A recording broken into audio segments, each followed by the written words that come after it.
Hello mga loves, ayan gagawa tayo ng lumpiang Shanghai. Meron na tayo ditong carrots, bawang, sibuyas, dahon ng sibuyas, paminta.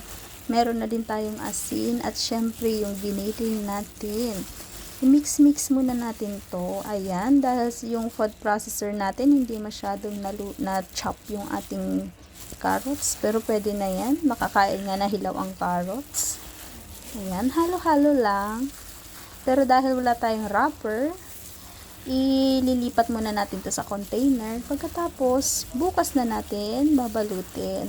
Kasi nga wala tayong lumpia wrapper ngayon. Ayan. Halo-halo. Halo-haluin natin na maigi para pantay ang lasa. Ayan. Syempre meron na naman. Ayan. Nag-gloves pala tayo para hindi tayo ma-judge na nagmekos-mekos tayo na hindi naka-gloves. Pero alam mo yun, minsan mas feel ko yung magmasa nito na hindi naka-gloves. Para yung texture niya ba nafi-feel mo compare dito sa hindi compare sa naka-gloves. Mali na naman ako. Ayan. I-mix natin ng maigi. Isa ito sa aking paborito. Kahit no rice, basta lumpiang Shanghai, panalo na. Ayan. Naglagay din pala ako dito ng bell pepper. Ayan. Para mas mabango at mas masarap. Bukas, magbabalot tayo.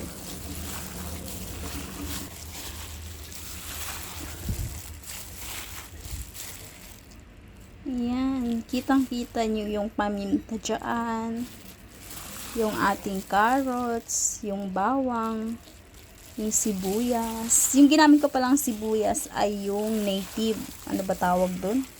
Basta yung maliliit na sibuyas na pula. Native tawag dun, diba? Ayan, yun yung ginamit ko para mas mabango. Ayan.